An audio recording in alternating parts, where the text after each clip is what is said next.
High, finally আমাদের 20 বছর complete হয়ে গেছে আমাদের সম্পর্কের। সেটার কারণ কি জানো? আমরা 5টা পয়েন্ট সব সময় মনে রাখি। তাকাও, তাই না? আমরা 5টা পয়েন্ট সব সময় মনে রাখি। সেই 5টা পয়েন্ট কি জানো? চলো তোমাদের সাথে শেয়ার করি। ফার্স্ট পয়েন্ট হচ্ছে, আমি আমার হাজব্যান্ডকে ভয় পাই না, বাট সবসময় ভয়ও পাই। কখনো ওকে না বলে আমি কোনো কাজ করি না। যদি একটা ছোট টিপের পাতাও কিনি, তাও আমি ওকে বলে কিনি, তাই তো? বলো বলো। আর ও আমাকে কখনো না বলে না, এটা কিনো না বা এটা করো না, এখানে যেও না। কিন্তু আমি ওকে ভীষণ ভয় পাই। যদি না বলে কিছু করি, পরে যদি জানতে পারে তখন খারাপ লাগবে। তার জন্য আমি কখনো না বলে কিছু করি না। আমিও সব কিছু বলি, আমিও না বলে কিছু করি না। এটাই হচ্ছে আমাদের রিলেশনের ফার্স্ট পার্ট, বুঝলে? সেকেন্ড হচ্ছে তৃতীয় ব্যক্তি।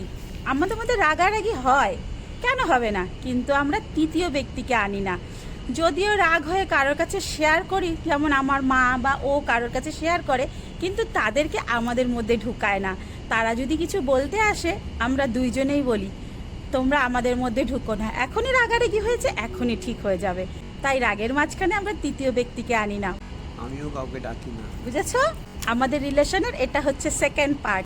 থার্ড হচ্ছে, আমরা রাগ করি, দুইজন দুজনের উপরে প্রচণ্ড রাগ করি, ভ্যাঙাই, জোরে জোরে কথা বলি, কিন্তু কেউ কাউকে জড়ানো ছাড়ি না। জড়াতে আমাদের হবেই। রাগ করে মুখ ভেঙিয়ে অন্যদিকে তাকিয়ে থাকবো, কিন্তু জড়ানো ছাড়বো না। ওটা আমাদের দরকার, বুঝেছো? ওটা হচ্ছে আমাদের এনার্জি, আমাদের চার্জার, বুঝলে? ওটা না হলে আমাদের সম্পর্কটা হবেই না। তার জন্য আমরা যতই রাগ হই না কেন, কেউ কারোর সাথে না জড়িয়ে থাকি না। ফোর্থ পয়েন্ট, আরে দাঁড়া আমি বলছি। খাবার। বুঝলে? খাওয়ার সময় আমরা দুইজনে একসাথেই খেতে বসি, যতই রাগ থাকুক না কেন। আমার হাতের খাওয়া তো খেতেই হবে, না তো বুঝেছ? পেট ভরবেই না। বুঝলে?